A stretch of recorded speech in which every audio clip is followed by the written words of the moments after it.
बरं, एक्झाम्पल असा होता. ठीक आहे, तुम्हाला सॉल्व्ह करायला सांगितलं होतं, तुम्ही सगळ्यांनी सॉल्व्ह केलं नाही, म्हणून आपण हे शॉर्टमध्ये सॉल्व्ह केलं आणि मग याचा आन्सर मिळाला 2.07 एम्पियर.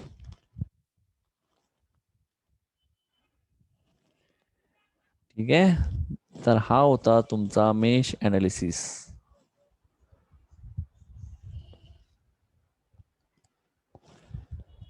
ठीक आहे, तर काय नवीन पार्ट चालू करायचं का थांबायचं?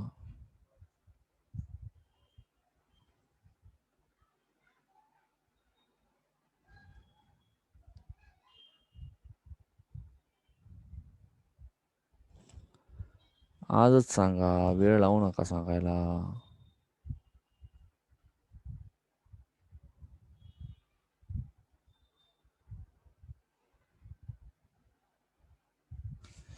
अरे बोला.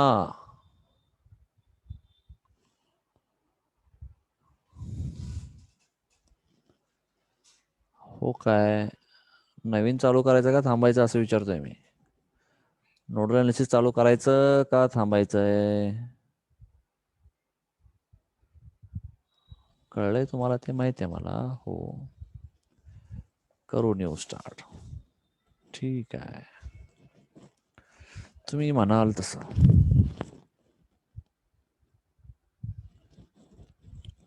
ठीक आहे, नेक्स्ट बघा काय आता. नेक्स्ट पार्ट आहे नोडल ॲनालिसिस.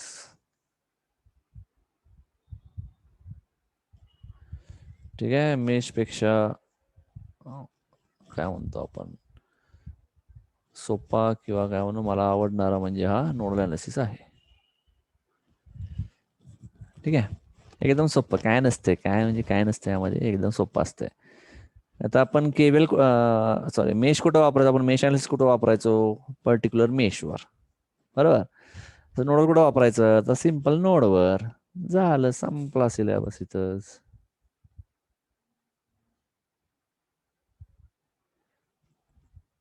ठीक आहे, हा असं काहीतरी सर्किट आहे समजा. ठीक आहे, जरा मोठं करू आपण, जरा 2 मेश करूया. सॉरी 3 मेश करू म्हणजे 2 नोड होईल.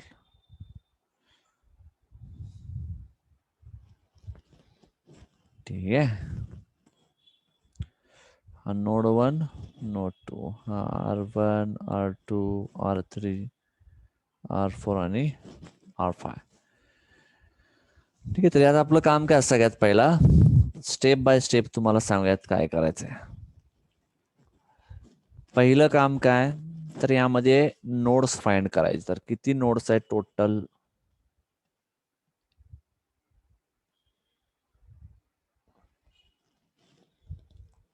किती नोड्स आहेत टोटल?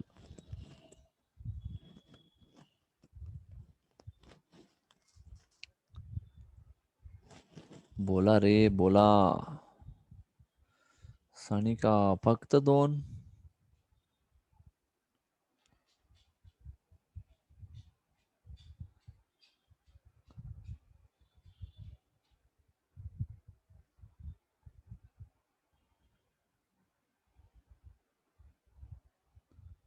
अरे बाकीचे सांगा की रे, किती नोड आहेत?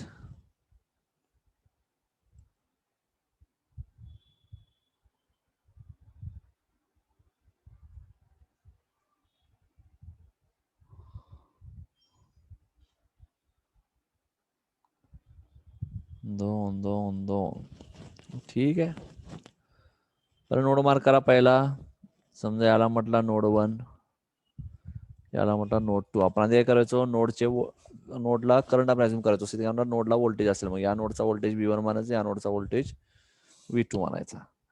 हा काय बघा, इथं या पॉइंटला हा पण भेटतोय, हा पण भेटतोय, हा पण भेटतोय, म्हणजे हा पण एक नोडच झाला ना.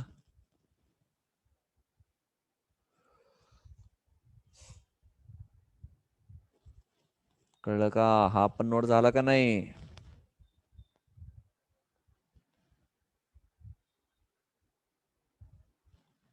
हो, म्हणजे आज टोटल 3 नोड आहे. तर काय करायचं म्हणजे पहिल्यांदा नेहमी नोड्स फाइंड करायची जिथं आपलं अनालिसिस करायचं आहे. म्हणजे ते 2 नोड आणि मग फाइंड करायचा एखादा नोड जिथं व्होल्टेज 0 असेल जेव्हा त्याला म्हणतो आपण रेफरन्स नोड. ठीक आहे. तर हे कळलं असेल. झालं मग.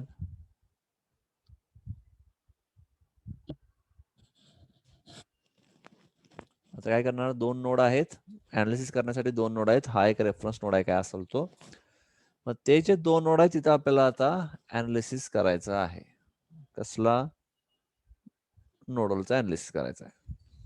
ठीक आहे. मग काय करणार आता यात रूल बघा. ऍट नोड 1 तुमचं आहे काय नोड 1 ला अनालिसिस करायचं आहे. आता आपला मेन नोड कोण असेल? नोड 1 तिथला व्होल्टेज पहिला लिहायचा. ठीक आहे. नोड 1 ला किती ब्रांच जोडलेले आहेत?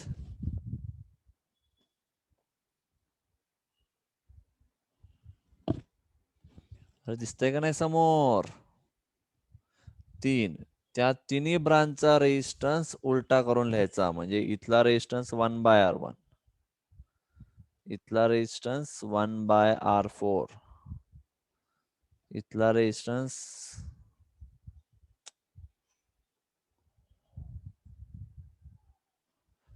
1/R4, इथला होणार 1/R2.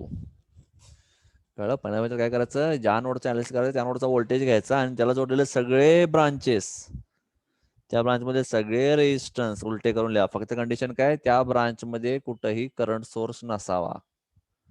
करंट सोर्स असला की त्या ब्रांचचा रेजिस्टन्स घ्यायचा नाही. ठीक आहे. सेकंड स्टेप काय करतात आता? या नोडच्या शेजारी आणि कोणता नोड आहे का बघा. तर V1 च्या शेजारी V2 आहे. अपोजिट नोड आहे म्हणून मानायचं -V2 आणि बघायचं की त्या नोडला म्हणजे नोड 2 ला नोड 1 कोणाच्या थ्रू जोडलेला आहे. तर ते काय दिसतंय? R2 च्या बेसिसवर जोडलेला आहे. मग याला परत करणार 1/R2. ठीक आहे. पहिलं काय केलं बघा. जो नोड आहे तो नोडचा व्होल्टेज लिहिला आणि त्याला जोडलेले जे काय ब्रांच आहेत त्या ब्रांचचा रेजिस्टन्स उलटा करून लिहिला. ठीक आहे. त्यानंतर काय केलं तर त्या नोड 1ला नोड 1च्या जवळ आणि कोणता नोड आहे तर नोड 2 आहे आणि तो नोड 2 ला कसा कनेक्ट केलाय तर थ्रू R2 म्हणून काय केला -V2 × 1/R2. ठीक आहे. ठीक आहे. आता आणि काय बघायचं यामध्ये आता इथं कधी लक्षात ठेवा नोडल ॲझ्युम करताना आपण काय ॲझ्युम करायचं सगळ्या नोडचे करंट आपण ॲझ्युम करणार आहे की बाहेर चाललेले आहेत. ठीक आहे. नोडल अनालिसिस करताना आपण नेहमी लक्षात ठेवायचं की आपण काय ॲझ्युम करणार नोड पासून सगळे लांब गेले लांब जाणार असले तर प्लस म्हणायचं. मग बघायचं कसं काय. ठीक आहे. तर इथं बघा आता या ब्रांचला पहिला काय केलं आपण नोड 1 ला जे काय ब्रांच जोडलेले आहे त्या ब्रांचचा रेजिस्टन्स उलटा करून लिहिलेला आहे. नंतर त्या शेजारी कोण नोड आहे V2 तो लिहिला आपण इथं. आता बघा त्या नोडला जोडलेले जे ब्रांच आहे त्यामध्ये कुठं व्होल्टेज सोर्स किंवा करंट सोर्स आहे का? तर काय दिसतंय V1 ला काय दिसतं आपल्याला व्होल्टेज सोर्स म्हणजे R1 च्या थ्रू एक व्होल्टेज सोर्स जोडलेला आहे. बाकी दुसरा कोणता व्होल्टेज सोर्स नाही तर बघायचं आपण काय म्हणतो अझ्युम केलंय म्हटलं मी नोड पासून करंट लांब जातो असं अझ्युम करतो म्हणजे समजा करंट असा फ्लो व्हायला लागला तर हा काय होणार प्लस टू मायनस म्हणजे हा होणार मायनस व्होल्टेज काय E1 कोणाचा जोडलाय R1 इक्वल टू म्हणणार 0. हे इक्वेशन कळलं का कसं काढलेलं आहे?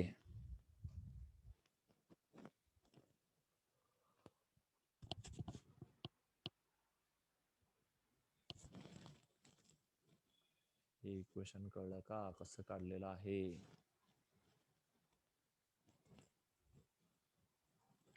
हो. ठीक आहे. सगळ्यांना कळलंय का? ते एकटे श्रुतिकालाच कळलंय का काय? बाकीच्यांना कळलंय का नाही? वैदेही, सानिका, दीक्षा, दिग्विजय, अभय. काय रे काय जीव येणार आहे तुम्ही माझा मला किती बोलायला लावताय. वय झालं एक तर जास्त बोलायचं नसतं अशा वेळी. ठीक आहे पुढं नेक्स्ट. ऍट नोड 2 काय करणार, रिपीट. अच्छा बघूया, बघा सांगू आपण, कारण की हे क्लिअर होणं गरजेचं आहे. हे एकदा कळलं की मग काय तुम्हाला प्रश्न येत नाही, मग तुम्ही कोणते एक्झाम्पल कसेही झोपेती सॉल्व्ह करू शकता. ठीक आहे, म्हणजे बघा काय करणार, नोड 1, नोड 1ला तुम्हाला अप्लाय करायचं आहे, तर नोड 1चा व्होल्टेज बघायचा. नोड 1चा व्होल्टेज काय, V1. आता सिंपल लक्षात घ्या, आपण काय म्हणतो कधीही नोडलला आपण केसीएल वापरतो. केसीएल म्हणजे करंट, करंटचा फॉर्म्युला काय असतो, व्होल्टेज अपॉन रेशिस्टन्स, म्हणजे आपण इथं व्होल्टेज अपॉन रेशिस्टन्सच्या फॉर्म मध्ये बघणार आहे. ठीक आहे, मग काय करायचं, नोडचा व्होल्टेज काय V1 घेतला. आता रेजिस्टन्स काय करणार, त्याला बघा त्या ब्रांचला जोडलेत किती ब्रांच, हा एक ब्रांच जोडलाय, हा एक ब्रांच, हा एक ब्रांच. या तिन्ही ब्रांच मध्ये कुठं करंट सोर्स आहे का, नाही. व्होल्टेज सोर्स असू दे चालतंय, काय हरकत नाही, करंट सोर्स नसला पाहिजे. करंट सोर्स नाहीये तर ठीक आहे, तर सगळ्या ब्रांचचे रेजिस्टन्स उलटे करून लिहा. पहिल्यामध्ये R1, दुसऱ्यामध्ये R4, तिसऱ्यामध्ये R2, लिहिला उलटा करून. आता बघायचं की या नोड 1च्या शेजारी दुसरा कोणता नोड 2 आहे का लगेच, तर काय दिसतंय, नोड 1च्या शेजारीच नोड 2 आणि त्याला जोडलाय कोणी, R2 ने. म्हणून काय करणार परत, -V2 अपॉन R2. ठीक आहे, हे सगळ्यांना कळलं असेल इथपर्यंत.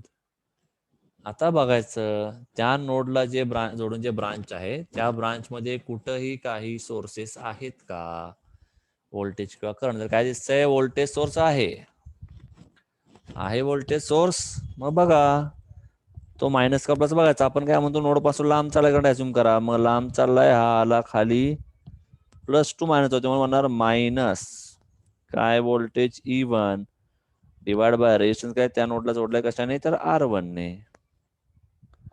हा झाला तुमचा इक्वेशन. आता कळलं का वैदेही,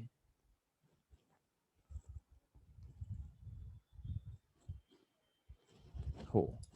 आता नोड 2 मध्ये बघा, जरा नीट लक्ष द्या. पुन्हा काय करतो आपण, V2 घेणार, तर V2 जोडून किती ब्रांच आहेत, एक आहे R2 चा ब्रांच, एक आहे R5 चा ब्रांच, एक आहे R3 चा ब्रांच.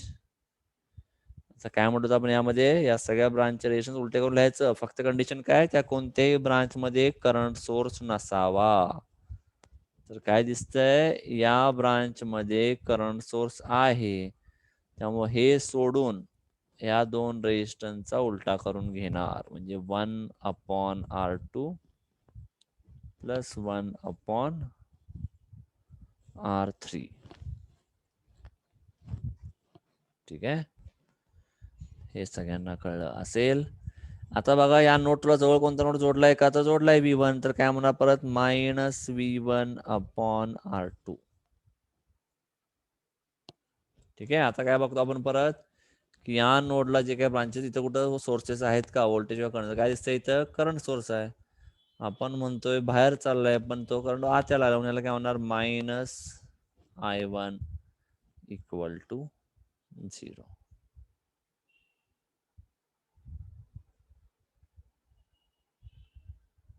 कळलं का, सगळ्यांना कळलं का. दिग्विजय, अभय, सानिका, दीक्षा कळलेलं आहे, श्रुतिका, वैदेही, हो. ठीक आहे, तर सगळ्यांना हे कळलेलं आहे. नेक्स्ट लेक्चरला आपण याच्यावरचे एक्झाम्पल्स बघूया. ठीक आहे, तुम्हाला जे काय होमवर्क दिले ते होमवर्क सॉल्व्ह करायचा प्रयत्न करा युजिंग मी जे काय शिकलोय ते. उद्या आपण नोडल ॲनालिसिस शिकणार आहोत, एक्झाम्पल्स त्याचे. ओके, ठीक आहे. कोणाला काय डाऊट असेल तर सांगा, नसेल डाऊट तर लीव्ह करा मीटिंगला.